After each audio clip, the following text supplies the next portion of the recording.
हाय, आपके साथ मैं हूँ Surabhi Sharma. India TV YouTube channel subscribe करिए, बेल आइकन दबाएं। भारत की महिला हॉकी टीम ने रचा इतिहास, पहली बार ओलंपिक सेमीफाइनल में बनाई अपनी जगह। 3 बार की ओलंपिक चैंपियन ऑस्ट्रेलिया को 1-0 से हराया। भारत की तरफ से एकमात्र गोल गुरजीत कौर ने 22वें मिनट में पेनल्टी कॉर्नर के जरिए किया। अब सेमीफाइनल में बुधवार को अर्जेंटीना से मुकाबला। टोक्यो ओलंपिक्स में अभी तक एक भी मैच नहीं हारी थी ऑस्ट्रेलिया की महिला टीम। 3 बार की है चैंपियन। भारतीय टीम ने दिखाया जोरदार डिफेंस। कई पेनल्टी कॉर्नर्स पर ऑस्ट्रेलिया नहीं कर पाई कोई भी गोल। पीएम मोदी ने महिला और पुरुष हॉकी टीम की कामयाबी पर खुशी जताई। कहा, दोनों टीमों के प्रयास ऐतिहासिक। मेडल की हकदार थी पीवी सिंधु। महिला हॉकी टीम की जीत पर प्रियंका गांधी का ट्वीट। कहा, हुर्रे, लड़कियों ने इतिहास रच दिया। केंद्रीय मंत्री स्मृति ईरानी ने कहा, देश को महिला हॉकी टीम पर नाज है। महिला हॉकी टीम की तस्वीर शेयर की। समाजवादी पार्टी सांसद जया बच्चन ने जताई उम्मीद, महिला हॉकी का गोल्ड जीतकर देश को गर्व का एहसास कराएंगी महिला हॉकी टीम। पूर्व क्रिकेटर वीरेंद्र सहवाग ने कहा, चक दे इंडिया, वाह वाला क्षण बताया। इतनी खुशी किसी जीत पर महसूस नहीं हुई। खेल मंत्री अनुराग ठाकुर ने महिला हॉकी टीम को बधाई दी। कहा, टोक्यो ओलंपिक में इतिहास लिख दिया है आपने। ओलंपिक में हम पहली बार सेमीफाइनल में पहुंचे हैं। केंद्रीय मंत्री किरण रिजिजू ने कहा, आज भारतीय हॉकी के लिए बहुत बड़ा दिन है। महिला हॉकी टीम का सेमीफाइनल में पहुंचना बहुत बड़ी बात। यूपी के सीएम योगी आदित्यनाथ ने महिला टीम को बधाई दी। पूरे देश को गौरव दिलाने वाली उपलब्धि बताया। सफलता का सिलसिला जारी रहने की उम्मीद की। ओलंपिक में ब्रॉन्ज मेडल जीतने पर लोकसभा ने दी पीवी सिंधु को बधाई। लोकसभा स्पीकर ने कहा, सिंधु की कामयाबी से देश को गौरव मिला है। राज्यसभा में भी पीवी सिंधु को बधाई दी गई। सभापति वेंकैया नायडू ने कहा, सिंधु ने रचा इतिहास। ओलंपिक में 2 पदक जीतने वाली पहली महिला भारतीय खिलाड़ी बनी। टोक्यो ओलंपिक में ब्रॉन्ज मेडल जीतकर पीवी सिंधु खुश। कहा, देश के लिए मेडल जीतना गर्व का पल। सिंधु के कोच ने कहा, मुझे सिंधु पर था पूरा भरोसा। सिंधु के भारत में स्टार होने के कारण अपने ऊपर दबाव की बात मानी। टोक्यो ओलंपिक में भारी विवाद। बेलारूस की एथलीट क्रिस्टीना को वापस बुलाने की हुई है कोशिश। बेलारूस ओलंपिक टीम ने दिया क्रिस्टीना के इमोशनल और मानसिक तौर पर ठीक नहीं होने का हवाला। क्रिस्टीना का आरोप, सोशल मीडिया पर कोच की लापरवाही की बात करने के बाद उन्हें ओलंपिक में हिस्सा नहीं लेने दिया गया। क्रिस्टीना ने की अंतर्राष्ट्रीय ओलंपिक समिति से हस्तक्षेप की मांग। अंतर्राष्ट्रीय ओलंपिक समिति ने की है बेलारूस की एथलीट से बात। क्रिस्टीना को दिलाया समर्थन का भरोसा। इटली के मार्सेल जैकब्स बने दुनिया के सबसे तेज धावक। टोक्यो ओलंपिक में पुरुषों की 100 मीटर रेस में 9.80 सेकंड में जीता। टोक्यो ओलंपिक में अब तक 90 खिलाड़ी हुए हैं पॉजिटिव। 1 से 31 जुलाई के बीच आयोजन समिति की स्क्रीनिंग में पाए गए हैं संक्रमित। पेगासस मुद्दे पर संसद में फिर भारी हंगामा। लोकसभा और राज्यसभा की कार्यवाही दोपहर 2 बजे तक के लिए स्थगित की गई। लोकसभा स्पीकर ने विपक्षी सांसदों को हंगामे की जगह जनहित के मुद्दे उठाने को कहा है। विपक्ष पर सुझाव का नहीं पड़ा असर। राज्यसभा में सभापति ने कहा, किसानों की समस्या पर चर्चा को तैयार। विपक्षी सांसद करते रहे हंगामा। कांग्रेस नेता खड़गे ने पेगासस के मुद्दे पर सरकार पर हमला किया। कहा, संसद में पेगासस पर चर्चा नहीं करना चाहती है सरकार। सदन में चर्चा होने पर गरिमा खो देगी सरकार। खड़गे ने संसद की कार्यवाही बाधित होने के लिए सरकार को जिम्मेदार ठहराया। कहा, सरकार खुद को बेनकाब नहीं करना चाहती, इसलिए सदन में नहीं होने दे रही है चर्चा। कांग्रेस नेता अधीर रंजन चौधरी ने जासूसी कांड पर सरकार को घेरा। कहा, इजराइल, फ्रांस समेत दूसरे देश करा रहे हैं जांच। मोदी जी को डर क्यों है। संसद में बिना बहस के बिल पास कराए जाने पर बोले केंद्रीय मंत्री अर्जुन राम मेघवाल। कहा, इसके लिए विपक्ष जिम्मेदार। बिल पर चर्चा की रही है परंपरा। हंगामे की वजह से जरूरी बिल कराए गए पास। संसदीय कार्य मंत्री प्रहलाद जोशी ने टीएमसी पर किया हमला। कहा, डेरेक ओब्रायन सहित टीएमसी सांसदों की वजह से नहीं चल रहा है संसद। विपक्षी दल बहस नहीं करना चाहते। संसद के बाहर कृषि कानूनों के विरोध में अकाली दल और बीएसपी का प्रदर्शन। हरसिमरत कौर बादल विरोध के तौर पर बीजेपी सांसदों को गेहूं की बालियां दे रही हैं। यूपी में मुहर्रम को लेकर डीजीपी ने दिशा निर्देश पर विवाद। मुस्लिम धर्मगुरु ने डीजीपी से माफी मांगने के लिए कहा है। मुहर्रम को लेकर यूपी पुलिस ने कल जारी किया था 4 पन्नों का दिशा निर्देश। कोरोना के कारण जुलूस और ताजिया ना निकालने को कहा। शिया धर्मगुरु मौलाना कलवे जवाद ने कहा, डीजीपी ने गलत शब्दों का इस्तेमाल किया है। इमेज खराब करने की कोशिश हुई है। डीजीपी की बैठक में शामिल न होने को कहा। लखनऊ के मंदिरों को उड़ाने की धमकी। मशहूर मनकामेश्वर मंदिर को बम से उड़ाने की मिली धमकी। डाक के जरिए भेजी गई चिट्ठी में 14 अगस्त की शाम तक हाल ही में गिरफ्तार मुजाहिदीनों यानी कि टेररिस्ट को छोड़ने की अल्टीमेटम दी गई है। नहीं छोड़ने पर अलीगंज हनुमान मंदिर को भी बम से उड़ाने की धमकी दी गई है। आरएसएस के बड़े नेताओं को भी मारने की धमकी। अलीगंज थाने में एफआईआर दर्ज की गई। जांच के लिए केस क्राइम ब्रांच को सौंपा गया। बीजेपी एमएलसी के बयान के बाद शिवसेना का बीजेपी पर हल्ला बोल। कहा, बीजेपी का अंत नजदीक। गलत लोगों को पार्टी में आगे बढ़ाया जा रहा है। बीजेपी के एमएलसी प्रसाद लाड ने अपने बयान पर माफी मांगी। कहा, दादर माहिम में इतनी पुलिस तैनात थी मानो हम शिवसेना भवन तोड़ने आए हैं। संजय राउत ने कहा, हमें ये माफी मंजूर नहीं है, ऐसे नेताओं को जनता सबक सिखाएगी। बीजेपी नेता के बयान पर भड़के संजय राउत, कहा बयान देने वाले एक्सपोर्ट इंपोर्ट के नेता, बीजेपी के पुराने नेता ऐसी भाषा का नहीं करते इस्तेमाल। महाराष्ट्र के सीएम उद्धव ठाकरे ने दी चेतावनी, कहा थप्पड़ से डर नहीं लगता, ऐसा थप्पड़ मारेंगे कि सामने वाला उठ नहीं पाएगा।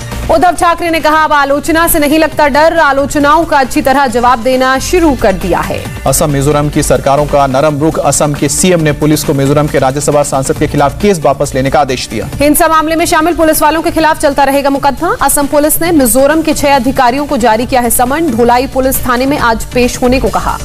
त्रिपुरा की राजधानी अगरतला में फाड़े गए ममता बनर्जी के पोस्टर, टीएमसी ने बीजेपी पर आरोप लगाया। बीजेपी नेता शुभेंदु अधिकारी का आरोप, कलकत्ता हाईकोर्ट का जज दिल्ली में एक घोटाले के आरोपी के वकील से मिला, पूरे मामले पर मांगी सफाई। बिहार के मंत्री सम्राट चौधरी का नीतीश पर निशाना, कहा बीजेपी ने 74 सीट जीती, गठबंधन सरकार के कारण 43 सीट वाले नीतीश को बनाया गया मुख्यमंत्री। सम्राट चौधरी ने औरंगाबाद में कहा, बिहार में काम करना चैलेंजिंग, बिहार में 4 दलों की सरकार, चारों की अलग अलग विचारधारा।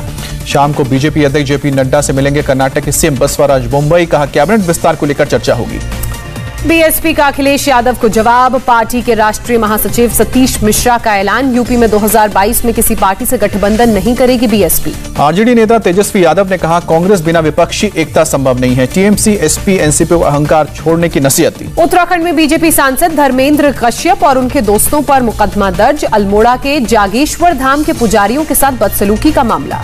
आज भी ईडी के सामने पेश नहीं होंगे महाराष्ट्र के पूर्व गृह मंत्री अनिल देशमुख, ईडी से कॉपी मांगी है, कहा अब भी इलेक्ट्रॉनिक मोड के जरिए बयान देने को तैयार। जम्मू कश्मीर के सांबा में फिर पाकिस्तानी ड्रोन दिखा, सांबा के एसपी ने पुष्टि की, कहा बारी ब्राह्मणा इलाके में 4 अलग अलग जगहों पर संदिग्ध ड्रोन देखे गए। जम्मू कश्मीर के बडगाम में संदिग्ध टिफिन बॉक्स मिलने से सनसनी फैली, मागम इलाके में बम निरोधक दस्ते ने पहुंचकर जांच शुरू की। भारत और चीन की सेना ने नॉर्थ सिक्किम सेंटर में चालू किया हॉटलाइन, बॉर्डर विवाद को स्थानीय कमांडर अपने स्तर पर सुलझा सकेंगे। राहुल ने चीन सीमा विवाद को लेकर मोदी सरकार पर हमला किया, कहा मोदी और उनके मंत्रियों ने हजारों किलोमीटर भारतीय जमीन चीन को सौंप दी, पूछा इसे कब वापस हासिल करेंगे। पीएम मोदी आज ई-रूपी की करेंगे शुरुआत, डिजिटल भुगतान के लिए कैशलेस और संपर्क रहित माध्यम है ई-रूपी, आम लोगों तक पहुंचेगा सरकार की सेवाओं का फायदा। ई-रूपी को national payments corporation of India ने यूपीआई प्लेटफॉर्म पर विकसित किया है, कार्ड, ऐप या फिर इंटरनेट बैंकिंग एक्सेस के बगैर ही वाउचर की राशि को ले सकता है यूजर। सोशल मीडिया कंपनियों के प्रतिनिधियों से मिल सकते हैं आईटी मंत्री अश्विनी वैष्णव, इसी महीने मीटिंग होने की उम्मीद। जातिगत जनगणना को लेकर आज जेडीयू में चर्चा करेंगे सीएम नीतीश कुमार, चर्चा के बाद प्रधानमंत्री मोदी को चिट्ठी लिखेंगे। रद्द हो चुके आईटी एक्ट की धारा 66A पर केस दर्ज होने पर सुप्रीम कोर्ट सख्त, राज्यों और केंद्र शासित प्रदेशों को जारी किया नोटिस, जारी होगा आदेश। अच्छी बारिश के बीच मौसम विभाग ने खुशखबरी दी, अगस्त सितंबर में होगी सामान्य से अधिक बारिश। 3 अगस्त को गुजरात में पीएम गरीब कल्याण योजना के लाभार्थियों से बात करेंगे, वीडियो कॉन्फ्रेंसिंग के जरिए होगी ये बात।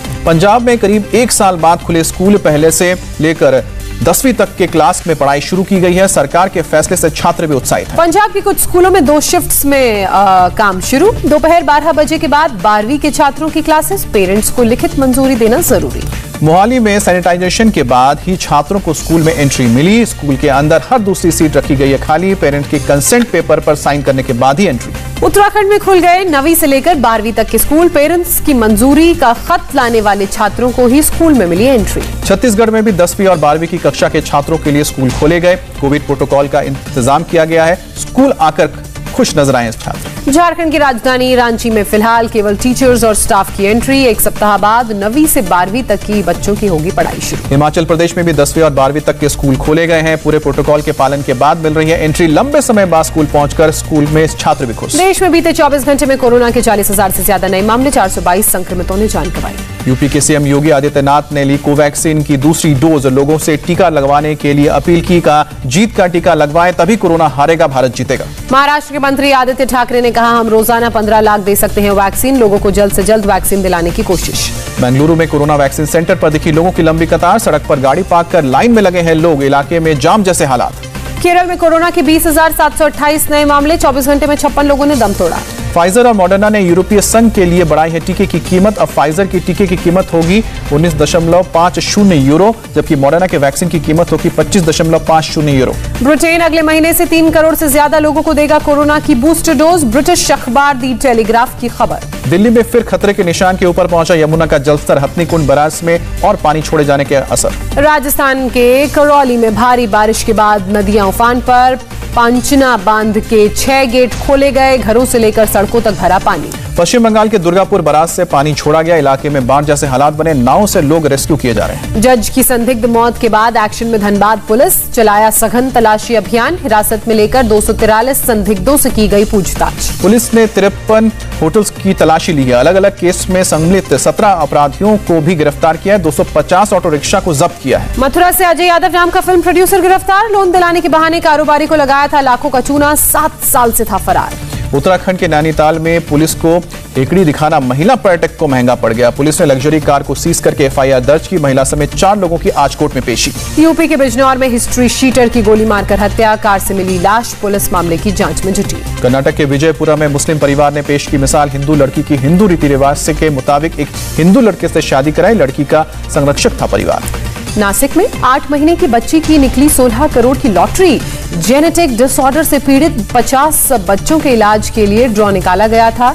क्लिनिकल ट्रायल के तहत बच्ची को मुफ्त लगाया गया 16 करोड़ का इंजेक्शन। उज्जैन के महाकालेश्वर मंदिर में हुई भस्म आरती, ज्योतिर्लिंग को दूध दही से स्नान करा के भस्म आरती हुई।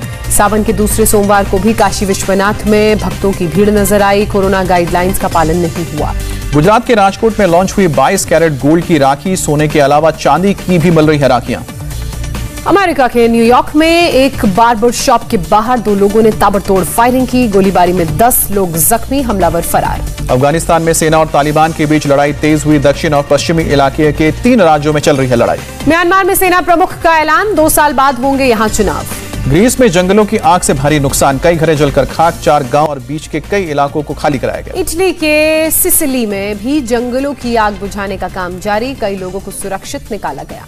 टर्की के टूरिस्ट प्लेस अल्ताया में मुगला के पास जंगलों में लगी भीषण आग, सैलानियों को सुरक्षित जगहों तक पहुंचाया गया। ऑस्ट्रेलियाई leg spinner Shane Warne corona positive हुए, इन्होंने खुद को आइसोलेट किया। कोरोना के कारण ऑटो एक्सपो स्थगित, अगले साल 2 से 9 फरवरी तक होना था expo.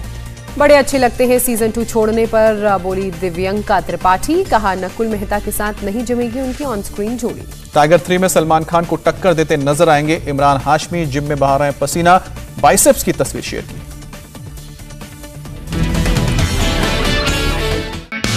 Hi, I am Surabhi Sharma. खबरों से अपडेट रहने के लिए India TV YouTube channel subscribe करिए, साथ में बेल आइकन जरूर दबाएं। जुड़े रहें इंडिया टीवी के साथ।